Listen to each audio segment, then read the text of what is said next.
બોલો સદગુરુ મહારાજ કી જય. સદગુરુ સોમદાસ મહારાજ કી જય. સૌ પહેલા તો લટુરામ મહારાજના આમંત્રણને મોન આપીને આ બધા ભક્તો અહીંયા ઉપસ્થિત થયા છે એ બહુ મહત્વની વાત. બીજા બધા પ્રોગ્રામ હોય ત્યાં ટોળે ટોળો ઉભરાતો હોય, આટલી સંખ્યા તો સત્સંગની અંદર સામાન્ય બેઠકમાં આવતી હોય તેમનો પ્રેમ કેટલો પ્રબળ છે વિશેષ વાત. આજના પ્રસંગે ઓગણથી પૂજ્ય ગોવિંદરામ મહારાજ, સરખેજથી પૂજ્ય ચેતનરામ મહારાજ, મારા ચંદુરામ મહારાજ, મહેશરામ મહારાજ, દયારામ મહારાજ, દયાના સાગર એવા દયારામ મહારાજ, તખુરામ મહારાજ, જે અમારા એ સેન્ટરની અંદર ખરેખર વંદનીય છે, પૂજનીય છે. બાજુમાં સામરદાસજી મહારાજ, અમારા મંગોબા મહારાજના ચરણોમાં તો કોટી વંદન, એનું વાત પણ થઈ ગઈ. અમારા મધુબા મહારાજ, જેના જેના જીવનમાં ભક્તિનું બીજ રોપાઈ જાય એના જીવનને ધન્યવાદ આપો. અહીંયા બંને પુત્રોએ એમના શિક્ષણની વાત કરી કે જીવનમાં શિક્ષણ એ બહુ મહત્વની બાબત છે. વાત બહુ સુંદર છે. ગીતામાં પણ ભગવાને લખ્યું, હે અર્જુન વિચારમ પરમ જ્ઞાનમ. પણ વિચારનું પ્રબળ વિચાર ક્યારે તાકાતવાર બને? જો આપણામાં શિક્ષણની લાયકાત હોય તો વિચાર એ તાકાતવાર બને છે. બીજી બાબત સંતોએ કીધું, અમારા ઉમેશરામ મહારાજે, ફળ પાકે એટલે એનો રસ મીઠો બની જાય. પણ સંતો એનાથી અવળું છે. અહીંયા ફળ પાકે એટલે રસ બધો ઉકાઈ જાય. આ સંતો ફળ જ્યારે પાકે ને ત્યારે તમામ બાબતના રસ જ્યારે સુકાઈ જાય, માત્ર ગોટલી ઉકેર ત્યારે એ ફળને પાકેલું મને માપું છું.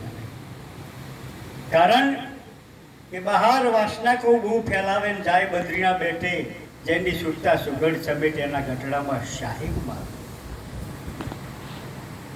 જેની બહારની અપેક્ષાઓ, બહારના સુખની અપેક્ષાઓ બધી છૂટી જાય ત્યારે પરમાત્મામાં એનો પ્રેમ જાગે છે. Arjun, thinking is a man power of the mind.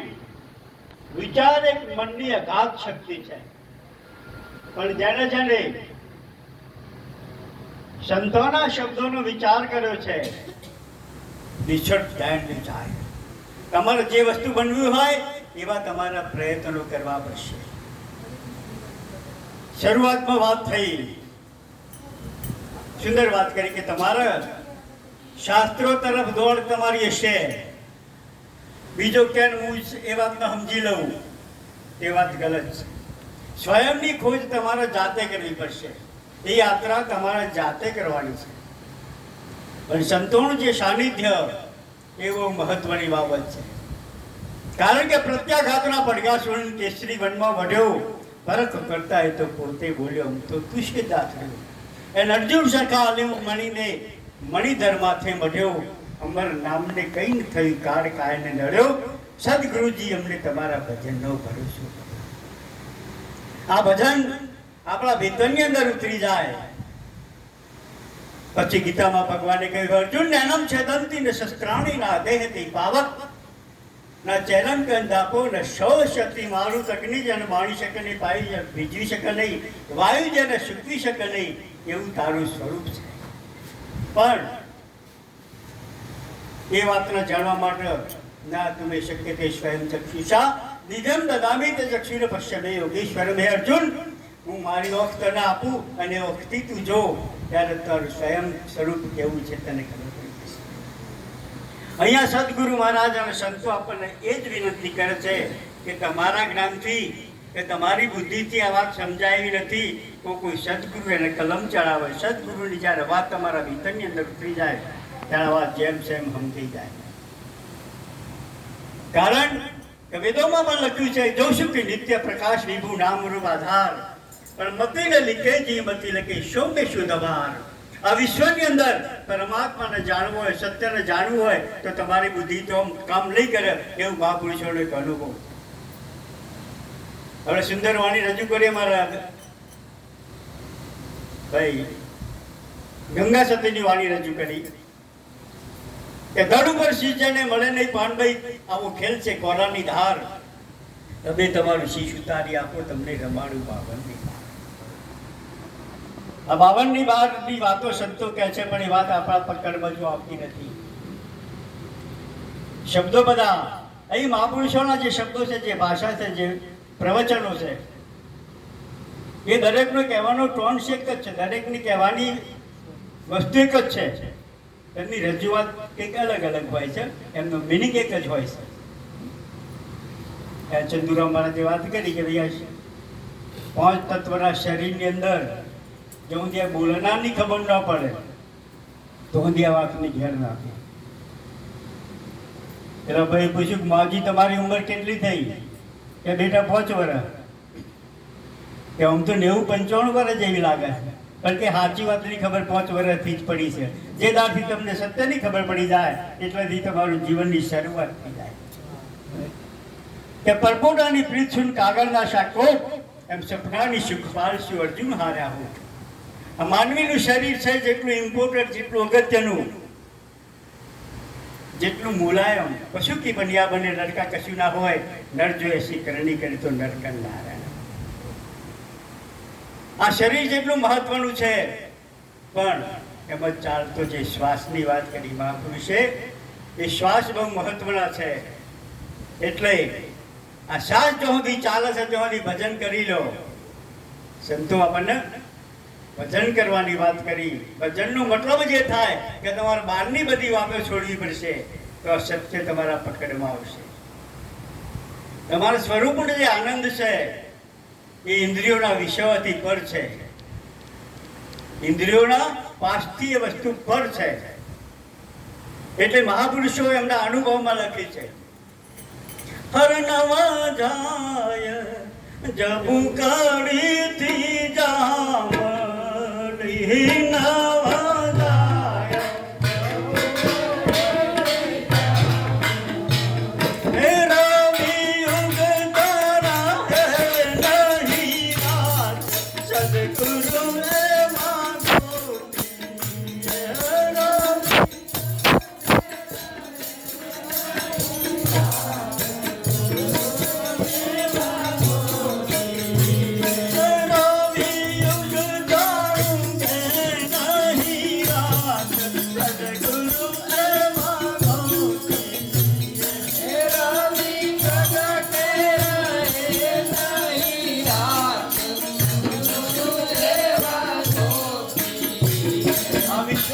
ગમે તો તમારે દીવા કરો, જ્વાળો કરો, હેલોજનો લગાવો, પણ જે રાત્રિ છે એ ક્યારેય દૂર થતી નથી. પણ જાણ કે રવિ ઉગતા રહે નહીં રાત, સદગુરુ એવા ગોતીએ. જ્યારે સૂર્યનો પ્રકાશ થાય, નતત્ર ભાતી સૂર્ય ચંદ્ર તારકમ નેમા વિદ્યુતો કૃતો અયમ હે અર્જુન, આવા સહસ્ત્ર સૂર્યો આકાશની અંદર ઉગ, એમનું એક જ કિરણ, they don't touch me. એકય કિરણ મને અડી શકાય એવું નથી, કારણ કે મારું એવું સ્વરૂપ છે અને મારા સ્વરૂપની જે લક્ષણા છે એ મારા સદગુરુ છે, બીજો કોઈ બતાવી શકે નહીં. આવી સામર્થ્ય એક સદગુરુની છે. હરે બોધા સુણતા કરમ પારે બાપ, બોધા સુણતા કરમ પારે બાપ,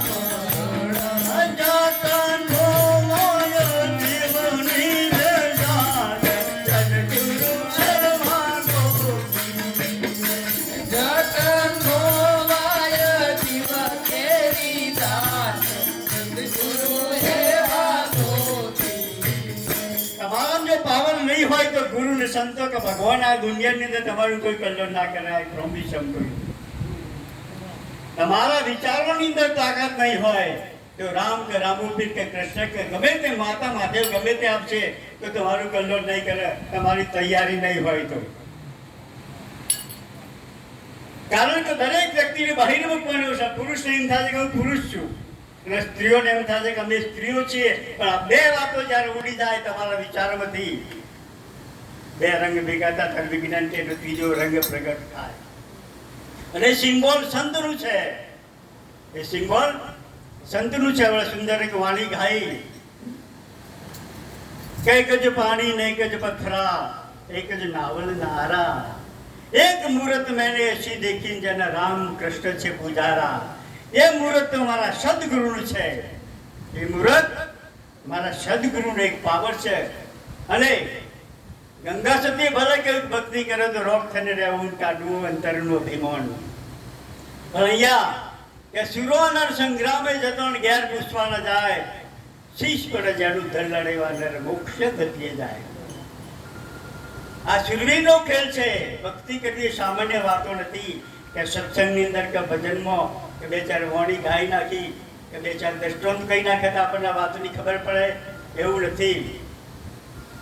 આ તો સંતોના સદગુરુમાં જે વ્યક્તિ ઓગળી જશે, ગુરુના પ્રેમમાં જે વ્યક્તિ ઓગળી જશે. અમારા બકરાભાઈ મહારાજની તમે વાતો જુઓ, પૂછે ડાયરા મહારાજના પ્રેમની અંદર પોતાનું મિટા દે કોઈ अपनी हस्ती को अगर चाहते हो तुम मर्तबा दाना काठ में मिलकर गुले गुल जाना. પોતાનું અસ્તિત્વ જ્યારે મટી જાય ગુરુના પ્રેમની અંદર. અને રજનીશે કહ્યું કે આ વિશ્વની અંદર જો સત્યને માનવું હોય, સત્યને માનવું હોય, સત્યને પામવું હોય તો એના માટેનો એક જ માર્ગ છે, અને માર્ગ છે પ્રેમ માર્ગ છે. પ્રેમ ગલિયતી સૌગણી થા મેં દોના રે સમાઈ, મેં તો હરી નહીં હરી તો મેં. But Osho is not a blonde and netted eyed only for visited planet or between. આ સંત મહાપુરુષો ક્યારેય કોઈના કુખે જન્મ લેતા નથી.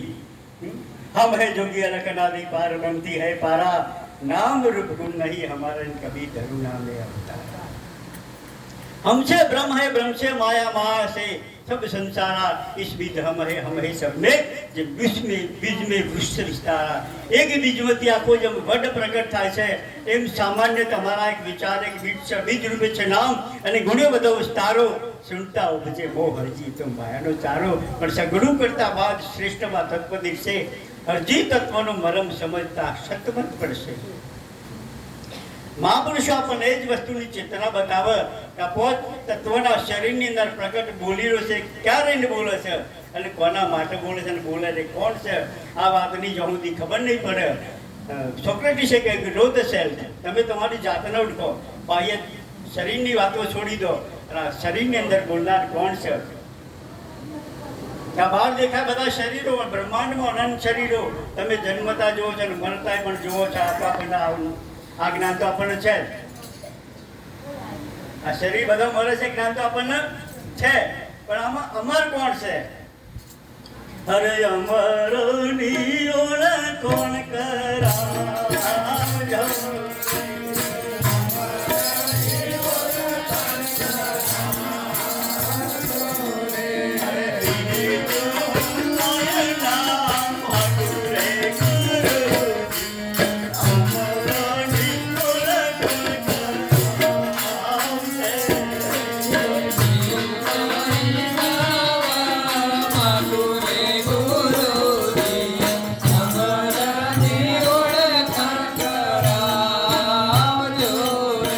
શરીરને મરવા છતાં જે નથી મરતો એ કોણ છે?